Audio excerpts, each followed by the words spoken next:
Maybe the hottest topic in podcasting right now is video and whether a video should be added to your podcast marketing strategy or straight up to your podcast content.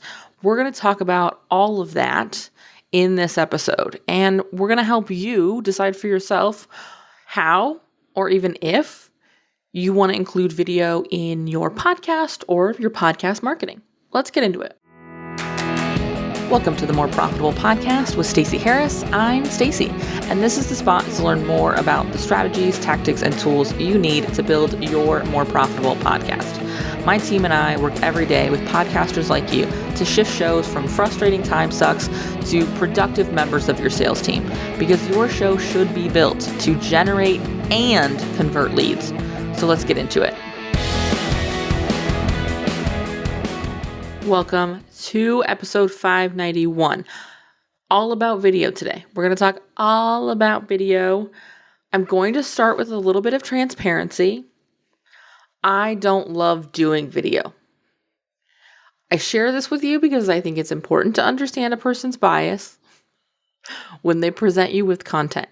So if you also are reluctant to do video, you're going to find some of the ways I suggest you can use video where there's a little bit less lift.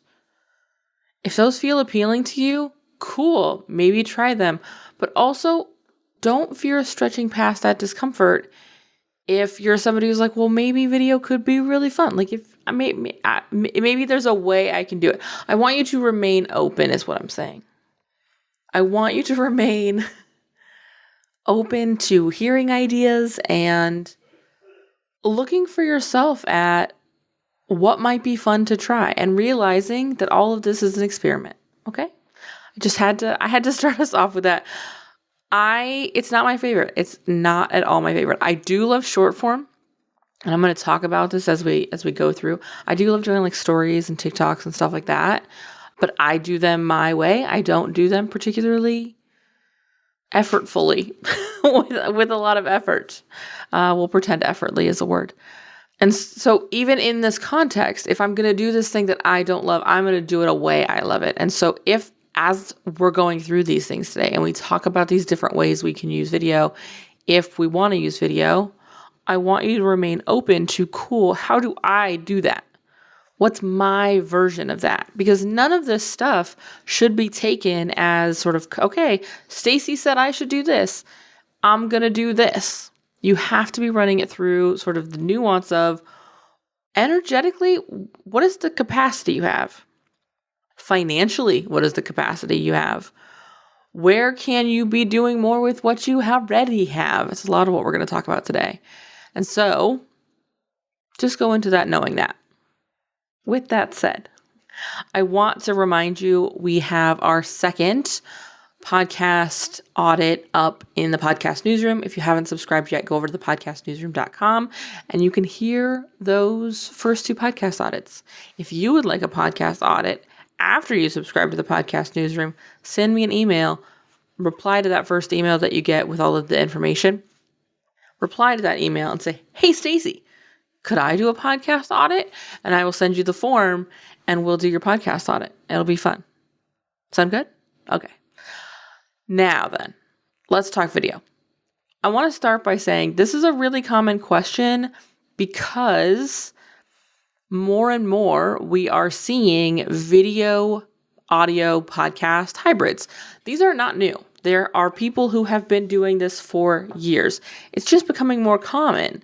We're seeing more people who are potentially wanting to watch a podcast like it was a talk show, honestly, is what it kind of feels like to me. Cool. Does this mean the only way your podcast can be successful is to use video? No. Does this mean that not offering video means you can't be in places like YouTube? Because, well, cool, if people are consuming their podcast there, my podcast should be there. Well, your podcast doesn't have to be there with you doing a video. We're going to talk a little bit about that. So I want you to know that this is not a requirement. This is not something that has to happen.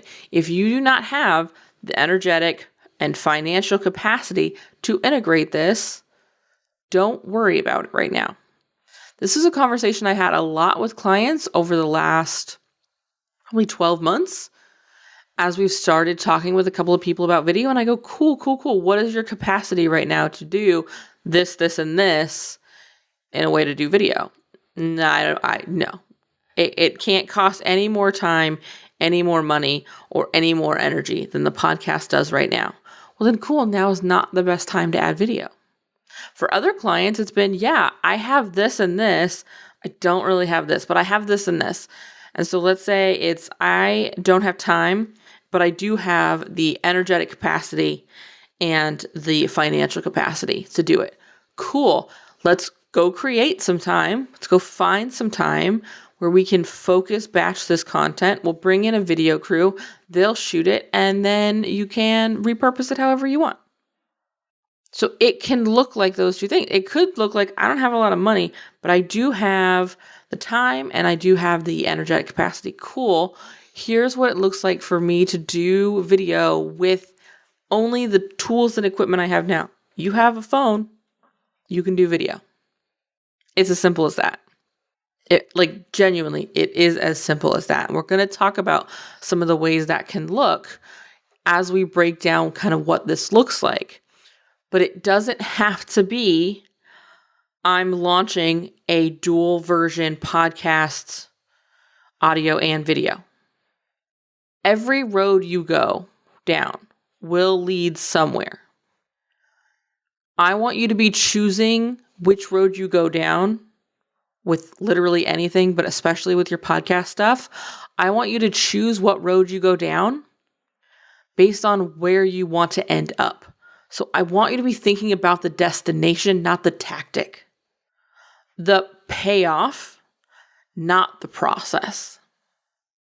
Because what I'm seeing a lot of when I have these conversations around video specifically, but in lots of forms, it's just for the purposes of our context today. When we talk about video and podcasting, there's a lot of shoulds. There is a lot of I have to's.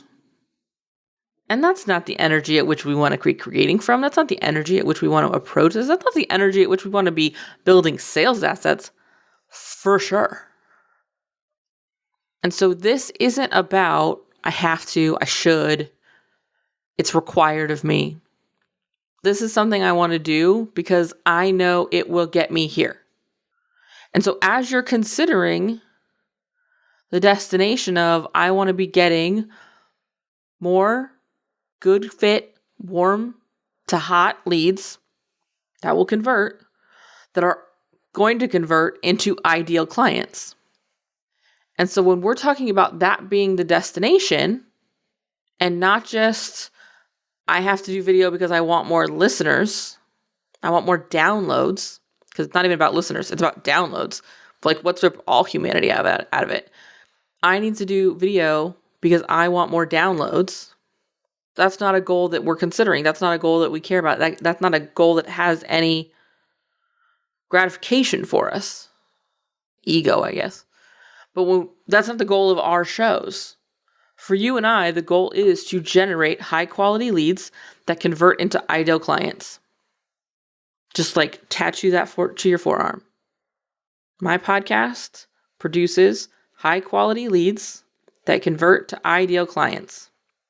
So now as we're considering video and we're considering these sort of versions of this we're going to talk about in a minute, now we're looking at cool. So do those ideal clients sit down and watch the kind of podcast that is delivering what I deliver? So for me, it would be, do our production clients, our ideal fit production clients, sit down and watch a 20-minute podcast, me talking to a camera about podcasting? I have found that to be a no when asking around. When I talk to our ideal clients, our perfect fit clients, about how they're consuming the kind of content we talk about, it's on the go. It's in their car. It's while they're walking. It's at the gym. It's while they're cooking dinner. We get a lot of that. I cook dinner with a lot of you. It's that kind of stuff. It's not sitting at the computer, sitting at the TV, watching on my phone, however you consume video content. It is TikTok. It is Instagram, sometimes Reels, definitely stories. And so a version of this might work, but me doing a full-blown podcast in video format, doing exactly this, but to a camera, that's a big lift without a big return, without a big payoff, because our ideal fit clients aren't doing that. And so I'm able to immediately take a tactic off the board because I ran it through the filter of what's my destination. So when you're listening to these ways we can do this, be running it through that filter for yourself. Is this something high quality leads that convert into ideal clients care about? Not just would do, care about. Because if they don't care about it, it doesn't matter if they would do it or not. There's lots of things I would do that I don't care about enough to do. You know what I'm saying? So run that through the filter. I'm going to get off the soapbox now because honestly, I've been on it longer than I intended to be. But this is really important to me. I see this a lot. And the shoulds and the I have tos are not the way to be choosing tactics, because it leads to a complete detachment from a strategy. And your strategy is going to get you where you want to go. Tactics are going to get you maybe nowhere. And there's no guarantee that if they do get you somewhere, it's a place you want to be. Okay, now I'm really putting the soapbox away. And we're going to get into these sort of 3 tiers, I'm going to call them, in creating video. And I'm very intentionally not using good, better, best, because I don't think there's a good, better, best here. I think there are options. And so what we're going to call them for the sake of our purposes today is small, medium, and large. And when we're talking about this, we're talking about it in sort of respect to our energetic lifts, our financial and time investment. And so small is going to be the easiest to execute. And if you're going from 0 video, that might be the best place to start. And then it might be a little small, a little medium. And then it might be a little small, a little medium, and some large. It can grow and adapt as you are ready to. When we talk about the small ways you can be adding video to your podcast, we can't not start with the obvious, and that's the traditional audiogram. You see it for this show, you see it for every show we produce. You see it a lot, and it's just like sort of a episode, or sometimes just the show's cover graphic, but some sort of just still graphic with a audio overlay. Sometimes there's movement. Sometimes you'll have like wave graphics. Sometimes we always do ours with transcription with captions on it. So you're actually seeing the words. So there is some movement, a video kind of component. But this is sort of like the low-hanging fruit. If you're not doing this, this is a great way to start. You can use these on TikTok. Ours actually do all right on TikTok. We use these on Instagram. These actually do not terribly on Reels. I use them in Instagram stories. I use these on LinkedIn a lot. They've actually been doing pretty well on LinkedIn. We even do a version of this for YouTube where we do the full episode and we'll put it someplace like YouTube. For us, we just do it. There's an overlay in the background of the episode graphic, and we do it directly through our podcast feed. For some people, it is a custom episode graphic, and we create that video every episode, and then that video gets uploaded and optimized independently of the feed provider. There are lots of ways you can do it, and sizes and platforms and all of that, but it's a simple audiogram. These can be really easy to execute. They take no additional direct content. They're kind of a really good example of repurposing. We are taking audio and turning it into video, very simply, without any you having to be on camera. And that's often why this is such an easy lever to pull, because there is no you on camera. The second way, and the way I've been seeing a lot of people do this, that's kind of fun. And it's different than an audiogram, but it's honestly still very much an audiogram, which is to use some sort of background video.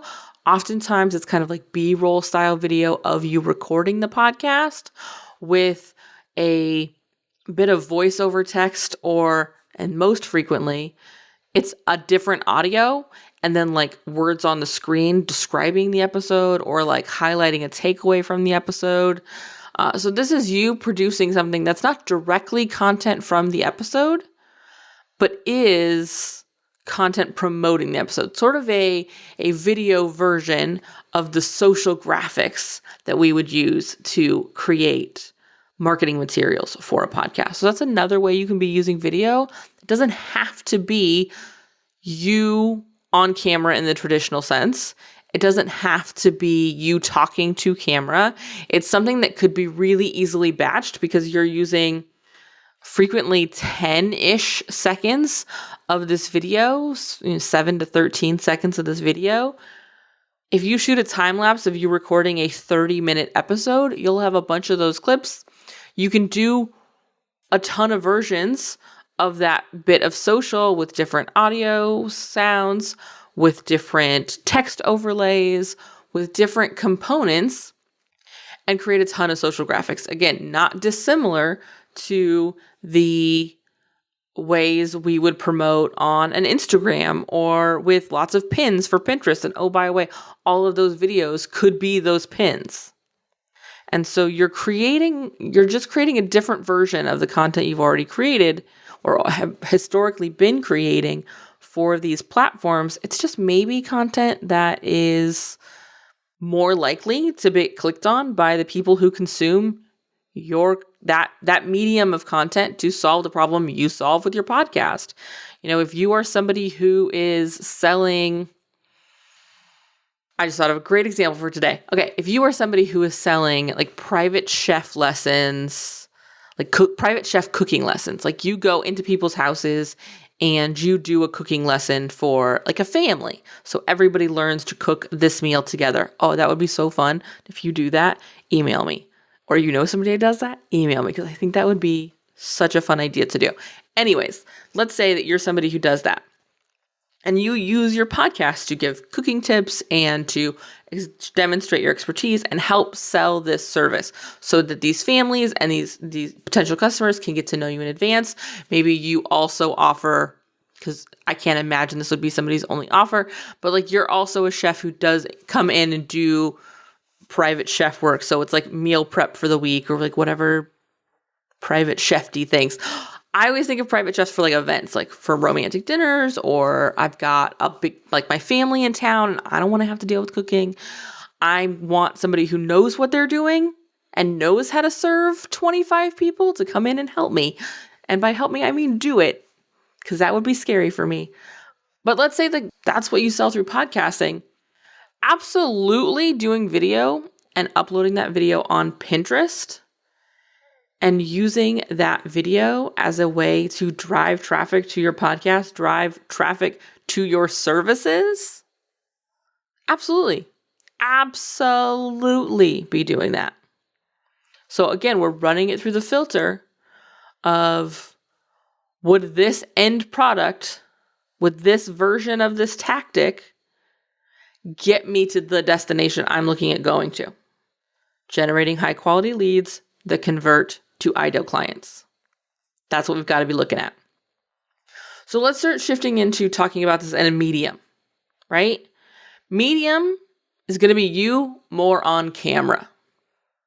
So maybe right after you record an episode, you batch 5 1-minute videos promoting the episode. I just recorded this great episode. We're talking all about the ways you could be using video in this podcast. Make sure you listen in for the medium range, because this is actually an example of that. Honest to goodness, I was not holding my phone just now. I should have, because that would be a great way to promote this episode. And it would just be me on video. I could open TikTok and film those right now and just have them in TikTok ready to go. I would probably open them in my video camera and record them that way just because it's easier.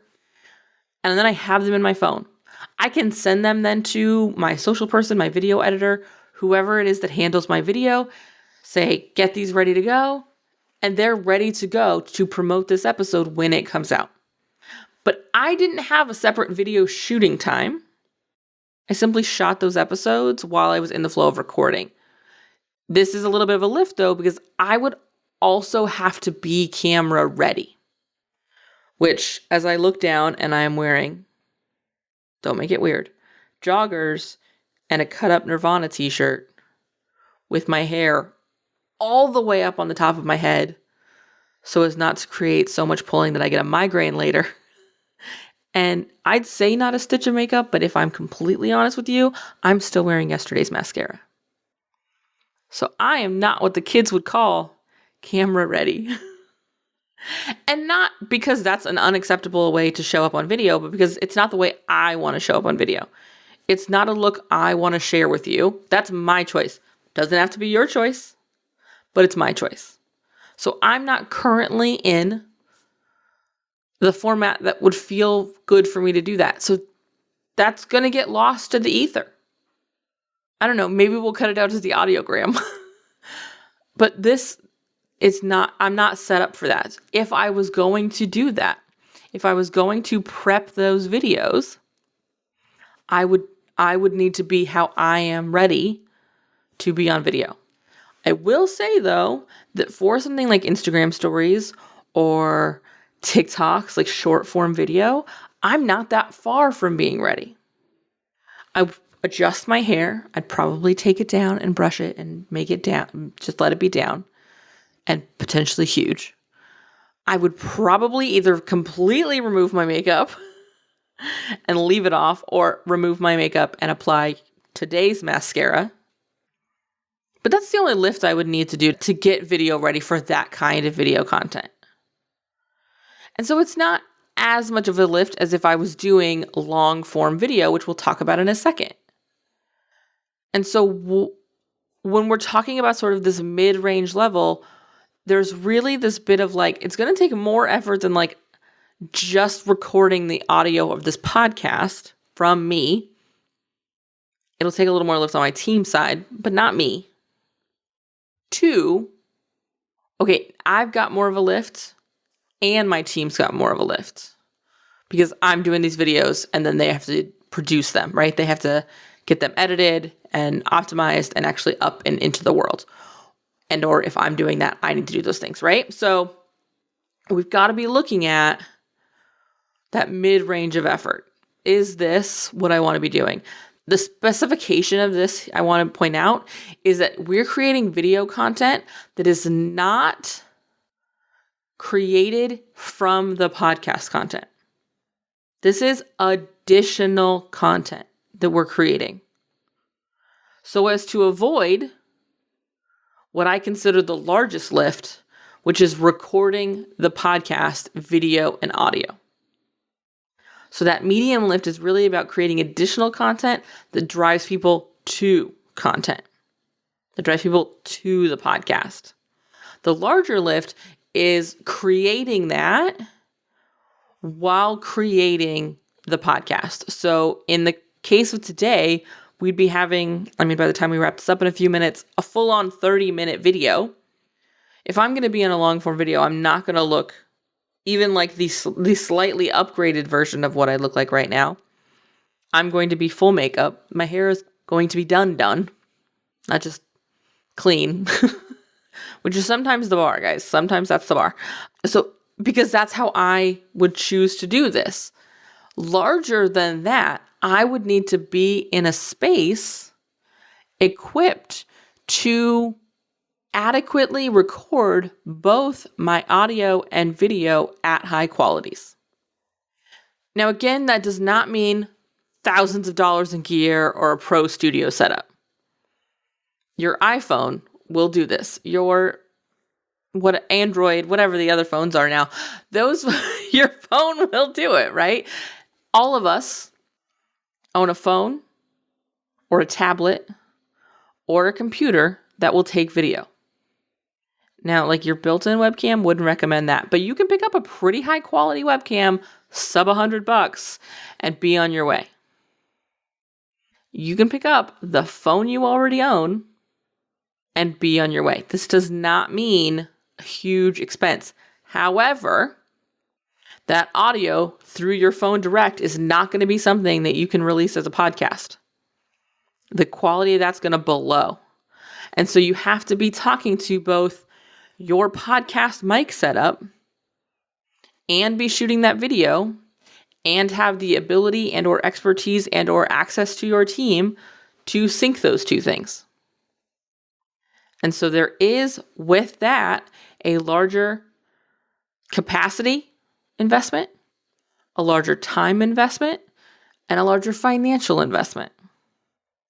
Editing video and editing audio are not the same. The things I can clean up in a podcast, I cannot necessarily clean up in a video. Because when I make a cut because you said 37 times, which I'm fully aware I probably have done in this episode, although I'm sure Lori, our editor, cleaned them up. But those are going to clip. I'm going to see you move different. I'm going to see your blink never finish or end up being really long or whatever it is. And so you need to come ready to be clean with your script or comfortable with the ums and the ahs and the I fouled up my words a little. Because those little I'm going to stop in the middle of my sentence and then start again, that's not going to look the same. It's not going to look as clean on video as it's going to sound in your audio. So you have to be ready for that. This is why I'm saying this is a larger lift. This is not where I would suggest anyone start when looking at adding video to their podcast. What I want you to look at is where are the ways I can start using video to better market my podcast. And my favorite version of that is TikTok right now, Instagram Reels, those kind of videos. We're starting to publish them on LinkedIn and they're doing pretty well, where I can talk about what I talked about in a podcast. Because I like the way I produce this show. I like the way the show delivers, and I don't have ideal clients that desperately want to watch me talk to them on a camera for 30 minutes while we deliver this content. And so Medium works real well for me. And I like it. And we're going to do more of it this year. It's one of the things as we move into Q2, we have some really cool projects around. And so you'll see more of it. But it's what works for me right now. I'm choosing this tactic filtered through the questions of my capacity, financially, time-wise, energetically. I'm running this through the filter of the best sort of bang for my buck, the best ROI, the best payoff as it concerns my ideal clients, my high-quality leads that convert into ideal clients. I'm running it through that filter and I'm choosing that for me for right now. That may change. If in 6 months you see a full version of this on YouTube and I'm there and it's I'm in a studio and it's I'm got my mic and I'm a radio host or something, I changed my mind. You're allowed to do that. What you choose now isn't what you have forever. You do need to choose something now. And none of it is an absolutely valid choice. But I hope what we talked through today gave you some ideas of where this could look, again, small, medium, and large, as far as the effort and lift it's going to require of you. That might be a fun way for you to add video to your podcast, even if that's not the lift of distributing a full-on video podcast. As a heads up, for our production clients, we are going to be putting together some video upgrade packages. So if production is something that you have been looking at, if production is something that you've been considering, let me know when we talk that a video piece of this is something you're interested in, and we can talk more about these additional offerings we're going to be adding to our production suite. All right? And if you're listening to this right now and you are already a production client and you're like, what the heck? We'll talk in March. You'll hear about this soon. I promise. All right. With that, I hope you have a fantastic rest of your week. I'll see you back here next week. Thanks so much for listening to the show. Remember that content consumption does not make changes. So commit to doing something from today's episode. Maybe it's taking action on what we talked about. Maybe it's reaching out to me and learning more about podcast strategy intensives or what podcast production looks like with our team. All of that is over at uncommonlymore.com. And if you haven't yet signed up for the podcast newsroom, I want to remind you that is a great next step. If you're not really sure what comes next, hang out over there. Get those exclusive private episodes. That's over at podcastnewsroom.com. And the last favor I will ask, because social proof is endlessly important for sure, is to leave a rating or review for the show. If you go to ratethispodcast.com/more, that's the easiest way to do it. But I would love to hear what you thought of the show, what you think of the show, and if the show has been helpful for you. I can't wait to chat with you. So this is just the start of the conversation. Reach out so we can keep it going. Talk soon.